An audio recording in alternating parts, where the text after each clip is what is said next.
In 1997, the weirdest thing happened. Two movies with a premise involving a volcano were released. This phenomenon is not new and it is known as twin films. Two movies with a similar premise released within a short period of time of one another. In this video, I'll be focusing heavily on Dante's Peak and pitting it against Volcano in the background when relevant. The next video will be the opposite. Emphasis on Volcano with Dante's Peak in the background, and I'll give my thoughts on both films in that video. So make sure to stick around for that upload. Get ready to make a dash. There's no escape from volcano ash. Erupting in theaters next spring, Dante's Peak. Roll sound, please. Let's roll. As mentioned, Dante's Peak was released in 1997, more specifically on February 7th, 1997, just 2 full months ahead of Volcano. Unfortunately, this movie was robbed at the box office. Dante's Peak opened second with $18 million. And why is that? Well, it unfortunately faced off against Star Wars. That weekend, Star Wars Episode 4 was re-released and it took the #1 spot. Dante's Peak came in second, and The Beautician and the Beast came in third. With a $100 million budget, it was able to rake in $178 million total. That 178 sum is split between the domestic markets and international, which were 67 and 111 respectively. I'm currently editing this and I realized I somehow missed a few important details about the movie, and here they are. Dante's Peak runs at 109 minutes total and is rated PG-13 for disaster-related peril and gore. In genre, it falls under the action, adventure, and thriller categories. In terms of reception, IMDb has a score at 6.1 out of 10, Metacritic at 43, and Letterboxd at 2.9 out of 5. Surprisingly, Rotten Tomatoes has both scores in the 30s. The critics' score sits at an even 30 and the audience at a 38%. I expected it to be a bit higher due to how well the effects were, but it seems that the story element was too much to bear for some. Siskel and Ebert seemed to be on the same page for this one. They thoroughly enjoyed the effects, but found the story flawed. Mountain town. Can a heroic couple save it? We find out in Dante's Peak, one of 5 new movies we'll be reviewing this week on Siskel and Ebert. I'm Gene Siskel of the Chicago Tribune. And I'm Roger Ebert of the Chicago Sun-Times. Dante's Peak is another one of the high-tech disaster movies that have been erupting from Hollywood recently, and it's a pretty skillful one with good special effects and engaging chemistry between the stars. But I, for one, am getting so tired of this formula that I spent more time predicting what would happen next than I spent time caring about what was happening now. You would think that there would be a little more pride in the screenwriters. The picture's going to get made because the special effects are good these days, and in this film, very good. Yes, the flowing lava is exciting to watch. Yes. The volcanic ash snowstorm, terrific. The devastation of the town afterward, whatever's being done there, very effective. Very well done. Yes. Why don't the screenplay writers have as much pride as the special effects artists and say, you know what, we'll have to have the arc of the formula, but let's write it smarter. Now, you said something about... For the premiere, there were special screenings set up for volcanologists, and they were mixed on the movie but leaning favorably. Their main issue was the use of dramatic licensing. In an interview with the LA Times, they were quoted as stating that the timescale of the volcanic event was rushed and highly exaggerated. Which is funny because this movie takes a literal hour for the volcano to erupt. In reality, various types of volcanoes exhibit different styles of eruptions, and the one in the movie was basically all of them combined. So how did this come to be? Well, producer Joseph Singer pitched the idea of a volcano movie to a scriptwriter friend of his by the name of Leslie Bowen. Bowen particularly didn't think this was a good idea, but after a year of going back and forth, he finally got convinced and sat down to pen the script. And I was having lunch with this new producer. I was in a bad mood, and he said, everyone in town knows that you're a really good writer.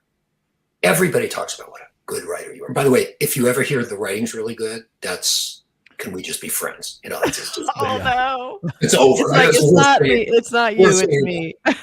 Well, I was listening to that. He said, but you don't think commercially. And so I was just pissed. So I was being really bitchy, and I went, well, yeah, I like commercial movies. I like disaster movies. I think Towering Inferno had just been on TV. It's like, I love disaster movies. I'm going to trap 45 people in the Holland Tunnel on the hottest day of the year. And we both got eerily quiet. And I wrote the script that became Daylight. And the producer went on to, he just kept calling me and saying, now you need to write a volcano movie. who am I, Sterling Sullivan? Are you for and earthquake? I can't do that. That's amazing. And he just wouldn't leave me alone, so I did, and that was Dante's Peak. So That's crazy. That was a good couple of years, as opposed to he plays bass better than you. Early on, both men wanted Roger Donaldson to direct, and they had no idea just how crucial he'd be in shaping the movie. You see, Donaldson had studied geology prior to becoming a filmmaker, so when he received the script, he enthusiastically signed on. He would see that the volcanic event was accurately depicted and brought on volcanologists to help out with the details. On top of that, a lot of the focus was on having practical sets and miniatures rather than relying on CGI. This included shooting on location in a small town that was given a disaster facade for the movie. Donaldson was literally the perfect individual that this movie needed as director. Aside from the technical aspects of the film, he was also instrumental in signing on Pierce Brosnan. As it happens, they were friends off-screen when Donaldson sent him the script with the hopes of recruiting him. Well, it didn't take much, but he obviously agreed. Well, I love the Poseidon adventure. I love Towering Inferno. And when this came along, Roger Donaldson is a good mate of mine. I've known him for a number of years. He's a good filmmaker. And he said, I'm working on this movie called Dante's Peak. I'd love to do it with you. And I said, well, let me have a look at the script. I read the script. I liked it. And I said, yes. Linda Hamilton was another story. Donaldson didn't know her, and he had doubts that she could take a very subdued role, but after discussing it with her, she found it relieving. With all the hard work, the movie was able to beat Volcano to the premiere. And that was a crazy shoot. It was 24/7. I mean, we were working just nonstop, and we got it done. I don't know how, and it was sort of all the same guys as usual. The guys that weren't on Volcano or on Dante's Peak or Batman, they were happy it got done at Universal. They made it, and they beat Volcano. Dante's Peak and Volcano were unfortunately released within months of each other, and now their legacies are tied together forever. Both movies are different though. Both films are man versus nature, but Dante's Peak takes a flight response to the situation, while Volcano takes a fight response. I personally prefer Volcano simply due to how grand it is, but the sets and miniatures of Dante's Peak are fantastic. Dante's Peak had an impressive set of miniatures built, while Volcano built an entire replica of Hollywood. The feat of engineering that went in both productions makes me wish the story and characters were better. Like even in this one, the chemistry between Pierce Brosnan and Linda Hamilton is not as good as Tommy Lee Jones and Anne Heche's. Oh, speaking of which, Pierce Brosnan was born on May 16, 1953 in Drogheda, Ireland. Pierce plays the role of volcanologist Harry Dalton, who goes on to the town of Dante's Peak to assess the seriousness of the recent volcanic activity. Prior to Dante's Peak, he was in The Mirror Has Two Faces and Mars Attacks, both of which were released in 1996.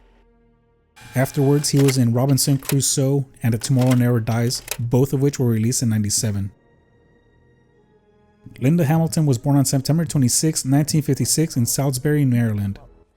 Linda plays the role of Rachel, the town mayor who coordinates the evacuation of her town, prioritizing safety above politics and money. Prior to Dante's Peak, she was in Separate Lives in 1995, with Shadow Conspiracy and Dante's Peak both releasing in 1997. Afterwards, she was in The Secret Lives of Girls in 1999, followed by Smile in 2005.